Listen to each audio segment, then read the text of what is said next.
If I played actual forward in a game, I would get knocked out within the first 5 minutes. You think so? Do you know how hard it is? You know how good those guys are? And Yeah. fast and big and strong? I don't do that. I play goalie. I've never get hit ever. We're joined by Seattle Kraken goalie Joey Daccord. Joey, we've wanted to have you on forever. I was telling you before we got going, and then you jumped into all your teammates and fell down, and your teammates looked and they were like, that seems fine. And then we knew we really had to have you. How are you? What's going on, guys? Thanks for having me. What was going through your head as you was it slow motion in which you hit the ice, being like, well, I've kind of done some stuff in my career, but this is going to be like my thing now? Yeah.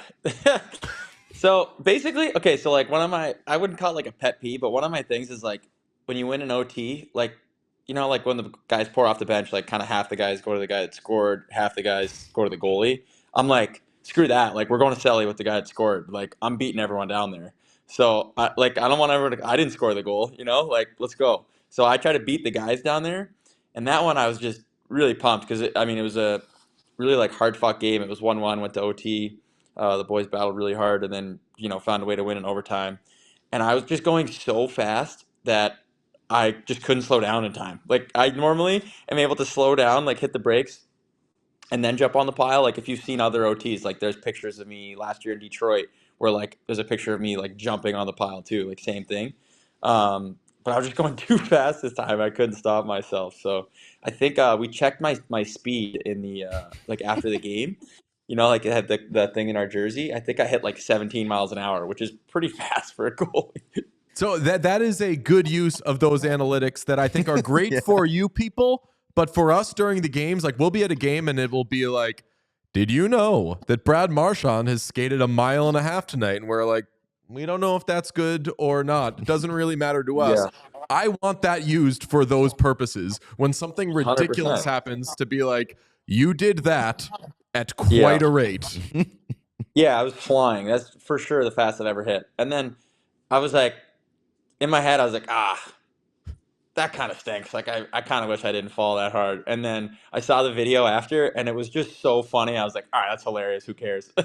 No, it was so hilarious that we wondered on the show if you had if that was staged, because you bounced off so comically like hard, Yeah. and all your teammates looked at you and they were like, "This fucking guy." So we were wondering Yeah, if it was like a common theme with you. No. I mean, I do, like I said, I do go down fast and, get going pretty quick. And then I like jumping on the pile. But no, I was not staged. And the fall was like out of a cartoon. Like, it was the one camera angle where like I jump and like go over side. Like, it's so funny. And I just, yeah. I just kind of leaned into it after because I thought it was hilarious. I was like, who cares? It's funny. I was excited. We finally have an answer for when casual hockey fans or non-hockey fans are like, I don't get it. Why do they put an athlete in net? Why don't they just put like a wrestler, like somebody huge in net who can't move? The answer is because it is such a funny visual when somebody in all those pads leaps, crashes into everybody, and then falls down. And if we take somebody who cannot move, we will not get that moment. It was really fantastic. Last year, we had Linus Olmark and Jeremy Swayman on, and they revealed that Jeremy Swayman got a talking to for his hugs, his flying hugs, because he would come in, quote unquote, too hot and jump and leave the ice. And the medical staff was worried that he was going to get injured. Was there any sort of concern afterwards of like, hey, we know that you like to fly in and celebrate with the boys. This is an example of something you can't do? Or were they like, you know what? It was a good moment. For the most part, everyone was just laughing at me, and I was like, just laughed with him. But Ron the next morning looked at me and said, "Hey, please work on your celebration game." So, yeah, we'll try to stay on my feet next time, I think. Speaking of the next morning, that was an incredible night for you, not only because of that thing happened, but then post game there was the picture, the shirtless picture of you holding the belt in the locker room. That, I'll tell you what, buddy, respectfully, that picture drove the internet insane. So what was your experience like the next day with both of those things happening?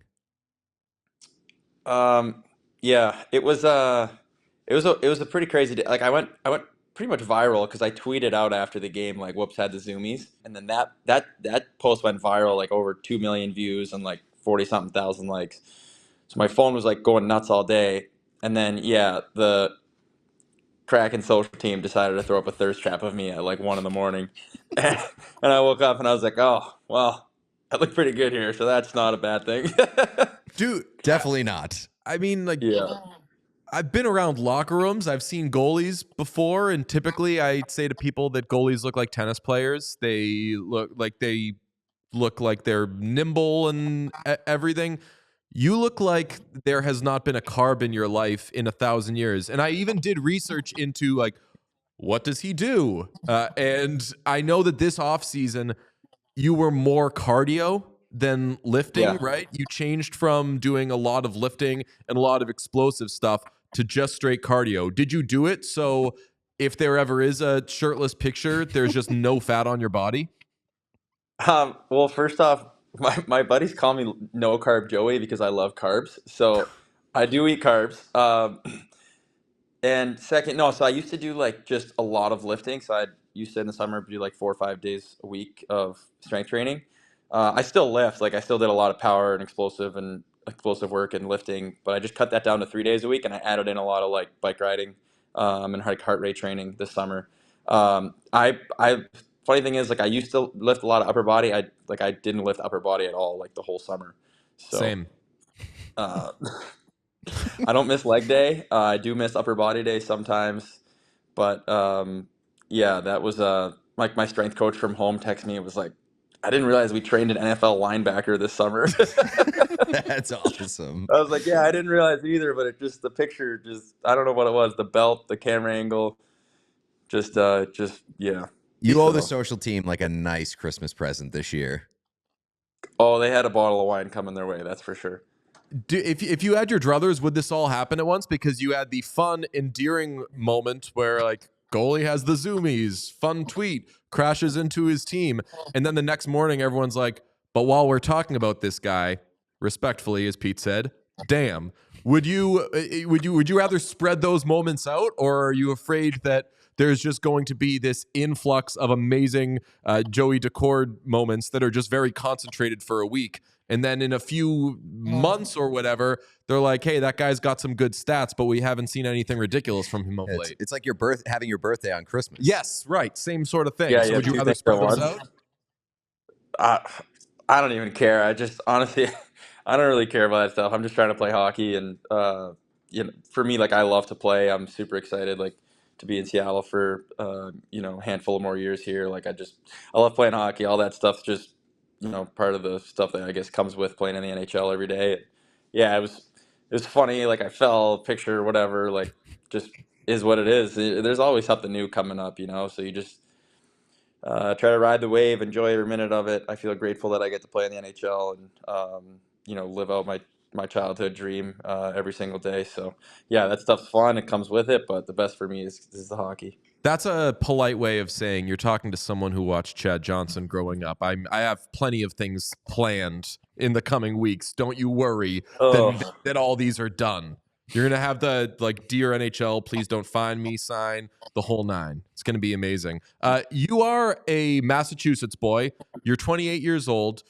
So I'm wondering what sort of inspiration or what effect, like what does Tim Thomas mean to you? Because you would have watched him winning Vezinas around your formative years, like 12, 13, 14. And so much of his story was that there were roadblocks and it took him a while to get to the NHL. And you around that time were obviously playing and you were a good goaltender, but like you didn't have a lot of college scholarship offers that came your way. So was a goalie like that in your formative years? Like, did that make any sort of impression on you that this might be a tough road, but it's a road that can be done?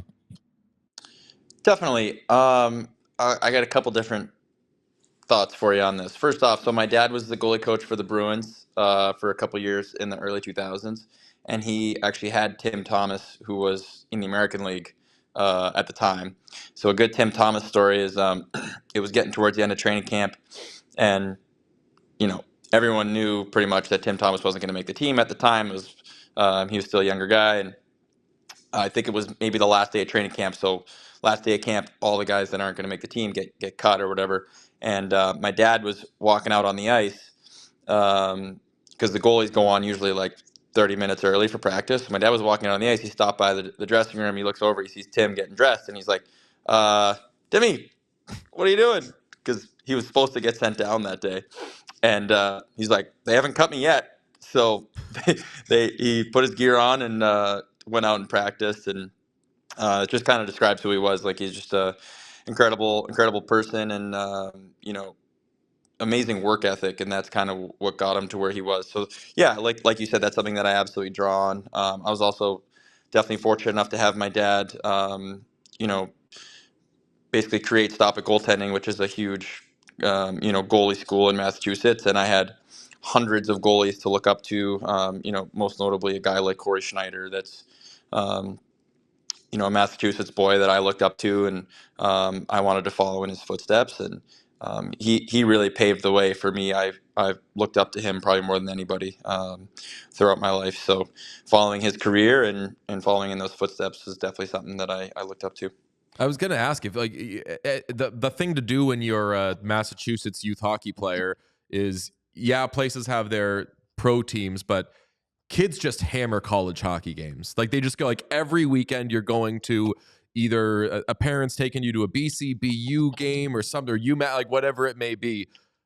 You mentioned Corey Schneider. Like, who were the guys that you looked up to as like local college players?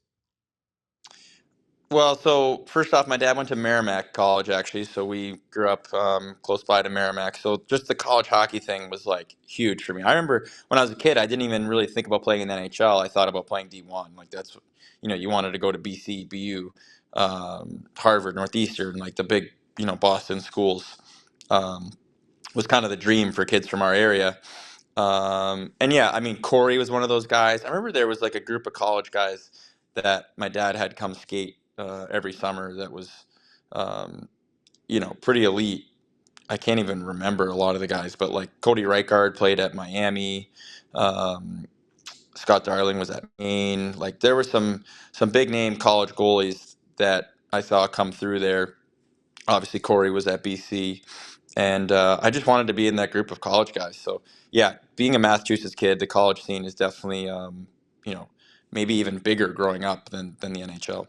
You famously didn't get a scholarship to any of those schools. You did go to ASU because they gave you a scholarship, and you're like a ground floor guy at ASU. And the big saying is, be the tradition, which is essentially, establish the foundation, start the culture. Like, how cool has it been, and how much do you reflect fondly on being part of a foundation, not only at the college level but also at the NHL level with the Kraken in their foundation? Absolutely. When I look back at it now, it was kind of a nuts situation, and everything that we had hoped would happen has kind of happened, which is sweet to look back and be a part of. So yeah, so I had some college interest. I had teams interested in me, but no one really wanted to pull the trigger and give me a scholarship offer. And Coach Powers from ASU called me, invited me down on a visit, showed me around campus, and offered me a scholarship. And I mean, the campus is incredible. The school's amazing. It's beautiful weather. Like, the biggest thing for me is, like, I wanted people to know that, you know ASU hadn't played a game of Division I hockey and had a reputation, obviously, as a really fun school to go to. And I didn't want to get a reputation of someone that wasn't focused on hockey. Like, I wanted to play in the NHL. I wanted to go somewhere where I was focused on hockey, not on just having a good time. And ultimately, Coach Powers was like, "Hey, like, you could go to BC or BU or Michigan or North Dakota, right? Like, not me, because they didn't offer me, but he's saying you could go there and be a part of a famous tradition. But he's like, if you come here, like, you can be the guy that everyone else that comes here looks up to." Um, and like you said, his tradition, or his mantra of "be the tradition" is what eventually drew me in. And he's like, you can help us drive our program to be a place where, hey, it's not just kids coming here to have a good time. It's kids that come here and want to be top level players and, focused and committed to hockey, and go play in the NHL afterwards too. And now when I look back, like, I'm just so proud of the university and all the steps they've taken and the program. And, Mullet Arena is amazing, unbelievable facility, incredible place to go to school and play college hockey. Like, they got it made down there. So every time I go back, it was really cool to get to play there the last couple of years. See my name on the wall, mural in the gym, whatever. It was just sick. So, yeah, it worked out better than I ever could have imagined, looking back at it now. How much did Be the Tradition sell you? Because I've heard you on other interviews say that and talk about, like, that fires me up so much that I wish that every expansion, like, I wish the Kraken were able to use Be the Tradition, because it's like, obviously it's very self-explanatory, but for a group of people who are like, you know what, the kind of thing that you said with college, like, you could go be a part of something that maybe you're not as big a part, like that. How much did that sell you? Oh, it was, 95% of it. Like, it really did fire me up because you look at the tradition of a Boston college and all the amazing players that played there. And now, you look at ASU. For a while before Josh, it was just me playing in the NHL. And I personally thought it was the sickest thing ever. Like, um, anytime I'd, come to campus, it was like, oh, Joey's here, whatever, like, first time I went to Mullet to play against the Coyotes, like, I basically just walked into the ASU dressing room and just like worked out in their gym and like, it was like I owned the place. Like, it was sick, and I was the only guy ever. And now it's so cool to see Donor, having so much success as well. I'm super happy for him to see another ASU guy, playing great. And, he's got a great career ahead of him. He's so young and he's playing so well. It's awesome to see. And, I'm sure there's gonna be plenty more, Sun Devils that play in the NHL. So I'm just really proud to have been able to go there and do what I set out to do when I initially went there. Another thing about your career that fascinates me is you really, really, really seemed to love playing in the AHL. And I'm wondering if that's because it's a taste of professional hockey. I'm wondering if it's just running the numbers and knowing, like, hey, statistically, this could be it. But especially like at Coachella, and I know that you had a playoff run, I know that you were beloved there. Am I correct in reading that you adored that league? I thought, it's a very it's challenging in the sense that you have so many different, um, players that are in different spots of their careers. You have young guys who are trying to, get some pro experience and then hopefully get called up. You have guys that are a bit older who have played there for the last 5, 6, 7 years who know they're probably not getting called up. You have guys kind of in the middle. Um, it's an interesting league. I think the biggest thing with the American League is just trusting the process. Like, for me, I especially my first year, I was like so caught up in what was happening with the NHL team, and that can be pretty taxing on you mentally because like you're trying to play well for yourself in the American League, and you really have to do well there before you can get called up, and you have to prove yourself. So I really tried to just focus. I learned from my first year. I tried to just focus on doing what I can do, controlling what I can control. And, I did like the American League. I was fortunate enough to play in some great cities like Charlotte and Coachella. Um, Even honestly, my first year I was in Belleville. I really enjoyed playing in Belleville as well. But, um, Coachella Valley was like just an incredible experience. The fans, they just fell in love with hockey, and, um, it was honestly, we got treated like we were in the NHL there. It was a first class, run organization. And yeah, I mean, obviously the goal is to make the NHL, but I feel like I was very fortunate to have an incredible American League experience as well. Speaking of the Coachella to Seattle pipeline, what's your experience been like under Jessica Campbell? I mean, she's a stud. She deserves everything that she's gotten. Um, she's an awesome coach. I think my first year with her was, 2 years ago in Coachella, and she definitely took some time at the beginning to figure out kind of where she fit in and how she could best help the guys. But as soon as she like hit her stride, and it was pretty quickly, um, she was a huge difference maker for our team. Whether it was, during practice, helping guys work on things, running drills. She runs a bunch of our drills now in practice. Um, Her skill work, her attention to detail with her skill work is unreal. Like, all the skill work she does after practice with guys, like sick stuff I'd never seen before. Just different skating mechanics, shooting mechanics, pulling pucks off the wall, body positioning. Like she's really dialed in, and then she's in charge of the power play here. She does an incredible job. We run a bunch of power play breakouts that I don't see any other teams running. Different power play stuff. Like, I'm a really big fan of hers, and we're lucky to have her on our team. So I'm just really proud of her. Happy for her. She deserves all the success she's gotten. And it's just like so cool. I think as a guy, like looking at what she's doing for women is amazing, and the people that she's inspiring. So just super proud of her. It's really special what she's doing. So we're happy to have her. Hey, thanks for watching the channel. We appreciate everybody who checks out our stuff, but 80% of our viewers are not actually subscribed to this page, so if you could smash that subscribe button, it would go a very long way for us. The more subscriptions we have, the more visibility we get from YouTube, which allows us to do more. So press that button. Thank you. I'm curious from my own point of view. Like, you seem like you're very deep in the weeds for hockey. Like, you seem very obsessed.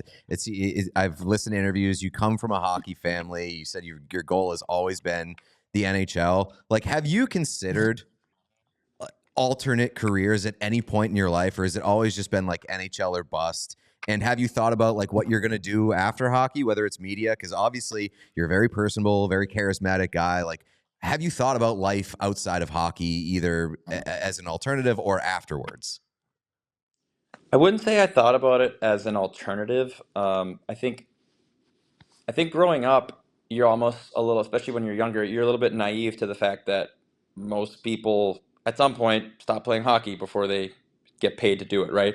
Like, you get to high school, and then, kids get filtered out, and then you get to junior and more kids get filtered out, and the pyramid keeps getting tighter and tighter. Um, I think just as you're going each level, you're like, okay, I'm in high school now. Okay, how do I get to prep school? Okay, I'm at prep school. It's like I get drafted to the USHL. I take the next step. I go to the USHL. It's like, okay, now I get committed. All right, now I'm going to college. Like, it just kind of keeps happening that you never really need to think about, okay, like what am I going to do if hockey doesn't work out, because things just kind of keep going the right way, and there's definitely ups and downs, and there were times when it was really hard, and things weren't going my way, but I think you just keep putting your head down, and you just keep going and keep pushing, and yeah, I just hockey's just kind of always been my thing, and been fortunate enough that I'm 28 years old and still playing. Every single game I play, I take a minute to look around and just go, holy smokes, like I'm playing in the NHL. Like, this is nuts. I don't even know. I think I've played over 70 games now in the NHL, and every time I still get chills out there. So, yeah, it's sick. I love it. I love playing hockey. Hope to play hockey as long as I can, and definitely want to remain involved in hockey as long as I can, even after I'm done playing, whether that's media or coaching. I would definitely be interested in doing something with media. I enjoy just having fun, and being outgoing, and I'd love to do something interactive with the boys too, because that's the best part about hockey is the friendships and teammates and memories you create together. Do you ever think that you'll outgrow kind of the feeling of the chase or of developing? Obviously, you're at a point in your career where you're still getting better, but do you feel like having gotten to the NHL, having become a regular player, having signed a long-term contract that, okay, now I've arrived, or because you were up and down, played a lot in the AHL, are you always going to have that mindset of, until I'm retiring with Conn Smythes and Stanley Cups, this thing isn't done? I think you kind of hit the nail on the head there. I think because it did take so long for me. I remember, being in the American League, just trying to get a chance, trying to get a chance to play. I'd get called up. Excuse me. I'd get called up and not play for 3 weeks. I'd be on the bench and just be praying I get a chance to play a game, and then get sent back down, and you feel like you're so close, but you never really get an opportunity. And now, I mean, like I said, I've played something like 70 games. No, I still, every time I play, think, hey, I got to prove myself or I'm going to get sent down. Like, that's my mindset, is I got to do everything I can to stay here and prove that I belong here every single game. And definitely don't take each game for granted. That's for sure. I did think of a next career thing for him. Daredevil person, fly out of cannons, Yeah, stunt guy. man. Yeah, Crash into I am not a daredevil person. That is not me. You would you'd need all the pads. Yeah, I'm not that big of like a risk taker, honestly. I'll jump on the pile with the boys, but I'm not like putting myself in harm's way too much. The boys are safe. Yeah, Fair the enough. boys My got safe you. space. You know if you had to take a real hard tumble, they'll get you. For sure. Do you watch like a ton of hockey on off days? Do you pay attention to the rest of the league? Decent amount, yeah. I mean, we always have all the games on, so like even just at the rink, we have all the games on usually, so we see a lot of the hockey. Yep. Yeah, I'm just curious. I feel like there are some guys that are just like, I'm clocked out. I'm not. Oh yeah, I'll use the Bruins example. Sean Thornton didn't watch a single game. If you said you lose your entire contract if you can't name 5 NHL teams right now, he'd be like, fuck. And if you go to Milan Lucic, you walk up to and say, how many career goals does Jarome Iginla have right now? And he'd be like, including he scored today. So do you want me to, like, some people are just encyclopedic with it. I wondered that too with them but coming from like a coaching family, is your obsession with hockey more technical and like the playing thing? Like Jim Halpert, remember when they were talking about soccer? He's like, oh yeah, I love soccer, but I'm just more of a player than a watcher. I've heard you say like when you were a kid, you were forced to play both out and in net to get an experience, and you liked it because it allowed you to like think about it from a technical standpoint for skaters. So that I feel like that's a good question. I wasn't forced. I still wish I could also play forward. I love playing forward. The scoring goals is like so fun. Like I don't know if you guys have ever seen it, but every time I'm not playing, I take one-timers at the end of warm-ups. And I got a pretty good one-timer in my goalie gear. But no, I can shoot a puck. I mean, coach, like growing up, I always coached at my dad's goalie school, so like I can shoot a puck pretty good. I got decent hands, so I if I could still like play forward on the games I wasn't playing goalie, I would totally do that. Sean Dursey told us that on the then Coyotes, rest in peace, the goalies and defensemen would have dinners to talk shit about the forwards because they're like, they get to have all the fun, they get to do all the stupid stuff. Now let us have some wine and steak and say that we don't like them. Do you get where they're coming from there, or are you just straight up jealous that you're like, yo, I've got this howitzer that's being wasted? Yeah, I mean, I tell Disco Dan like once or twice a week that I'm ready for like half wall power play time. So I'm ready to go anytime you need me. I think I'd be a good net front guy. My screening would be elite. Dude, it would be incredible. Just ask him that on like delayed penalties if you can just swap your stick. That's what I said. They need to change the red line rules so that delayed penalty, like I'm not going to the bench, I'm going to the other team's net front.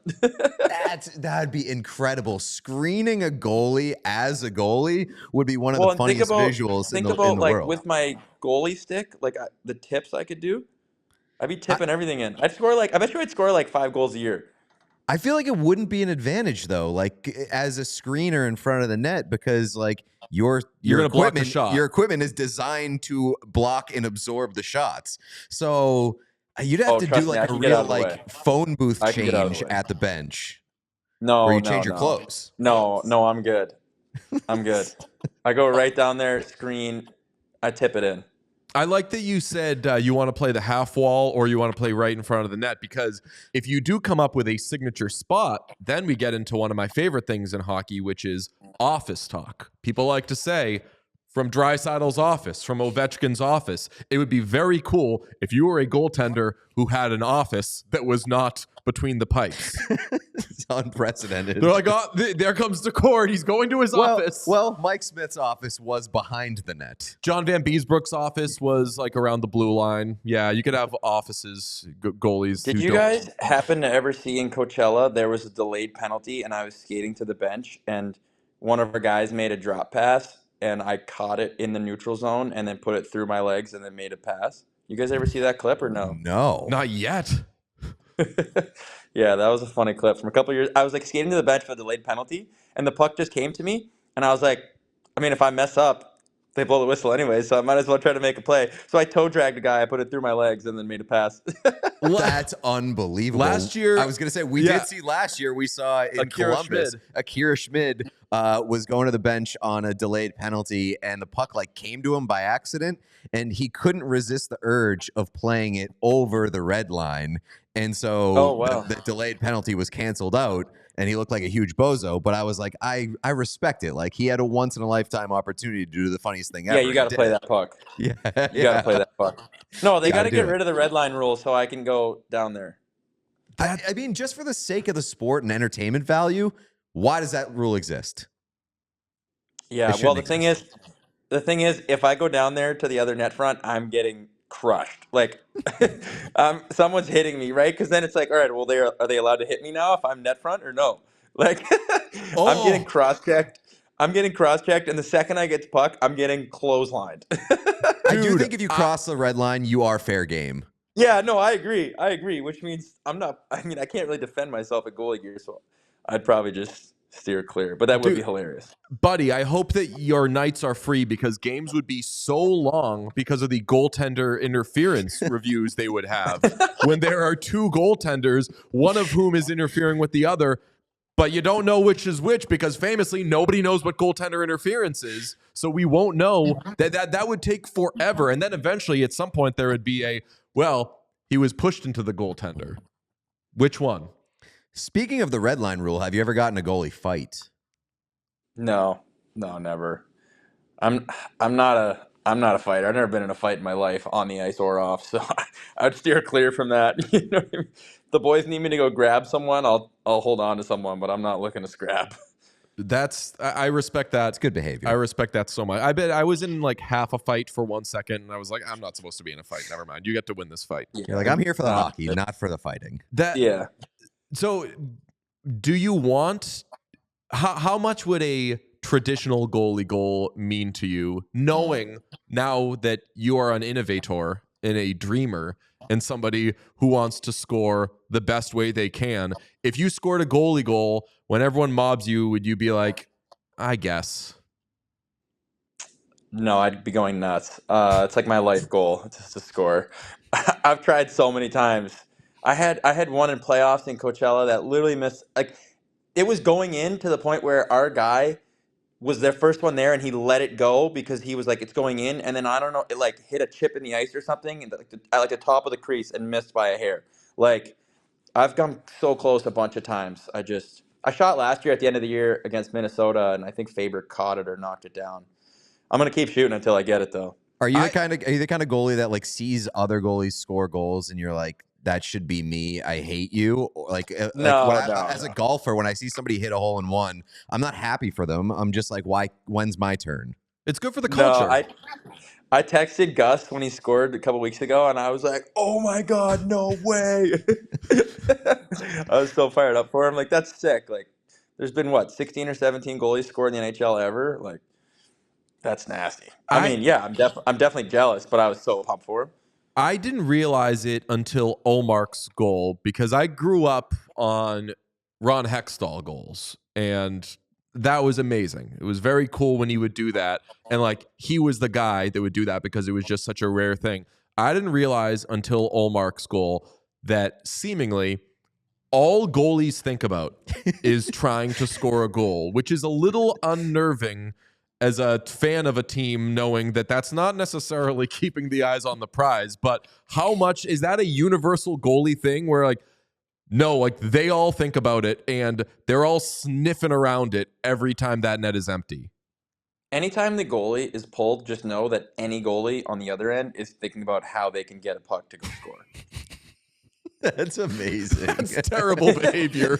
That's so irresponsible. It's so if it's a 1-goal lead, like I'm probably gonna play it safe. But if it's 2 or more, like I'm shooting it if there's 4 guys in the lane. Like it's getting ripped. That is the best. Like shooters shoot. I'm shooting. So is that specific to you, or that is a pretty safe? I think that's pretty the board? universal, but it's definitely specific to me, for sure. I can promise you that's what I'm thinking. That's amazing. They got to let you go though. If they could if they could just let you play the puck over the red line and you took off, because that's what really would get people's attention. They'd be like, there goes Daccord. This is going to be the easiest goal for the team with the goalie pulled. If they want more entertaining plays, they should let me go over the red line and get on the power play on the other end. I mean, what we've gleaned from this interview so far already is that you skate extremely fast when you're trying to hit the other end, and you can dangle. And so, like, all you got to do is seal the deal. Yeah.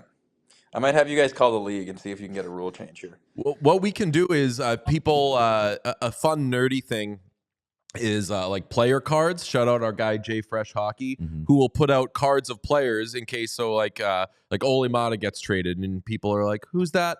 It'll say what their attributes are. It will say some statistics. It's basically like a souped up player card. We can make one for you that's like Joey Daccord, fast, shot. Can you put one timer 99?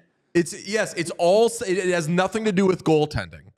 And it's like Perfect. celebrations, creative, safe, daredevil, 0. Risk taker, low risk. Right. But it's just Low all risk. stuff that make you'll be like, I think my team should trade for this Joey Daccord. Seems like he's fast and could score a lot of goals if only given I the like that. opportunity. If that's how I'm represented, I'm okay with that. Do you think that there's a way in which a coach would ever trust you to play out until we can until we can fix these horrible rules to let you score as a goalie? But like, if say it's game 82 and your team's well in the playoffs, or God forbid, well out of the playoffs, do you think there's a world in which, you mentioned Disco Dan, they would let you put on the other pads? If I played actual forward in a game, I would get knocked out within the first 5 minutes. You think so? Do you know how hard it is? You know how good those guys are? And fast and big and strong? I don't do that. I play goalie. I've never get hit ever. If I got hit once, I'd be like, I'm out. I don't I'm out of just here. dump it in and smash the defenseman through the end boards. Easy peasy. Forward's so easy, man. I feel like that's harder than you think. But if you're fast, If you were a forward, what would be your your dedication to the defensive game? Would you, as a goaltender, would you be like, all right, I have to be there for my guy behind me, or would you just sell out for goals? Oh yeah, two-way center like Bergeron. Okay. oh, I respect the love hell out of that. Would you embellish? Very, very responsible in the D zone. What? Would you embellish? If I played, I would embellish a lot. No, you got to be respectful to the game so the game respects you back. The game doesn't fucking respect, man. The game, you're giving everything to the game. They don't even let you play the puck over the goddamn red line. They don't owe you shit. Embellish. I told Olmark to embellish. I don't think he likes me because I told him to do that as well. I'm just trying to get guys to embellish more. Yeah, I'm not about that. I think you're That's losing. where you draw the line. You're like, look, man, we were having a fun conversation. You took it But too there's far. some things, you took There's it. always a guy that ruins it and takes it too far. Well, I do have to ask, before we let you go, I did want to ask you, I've heard that you're a massive F1 guy, and I've not been able to get into it. I haven't tried that hard, I guess, but I do know a lot of people who are extremely passionate about F1. Like, what's your sales pitch for F1?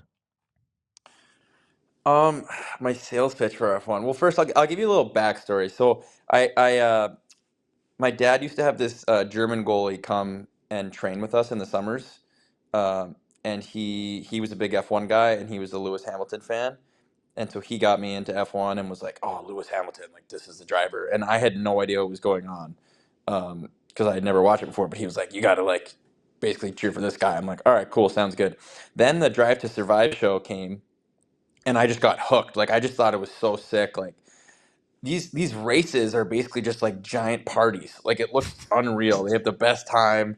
It's like an event. It's almost like going to like Kentucky Derby. Like it's different, but kind of in the same breath that it's like just it's like a big show as opposed to just a race. Now, the racing is sick. Like they're going crazy fast.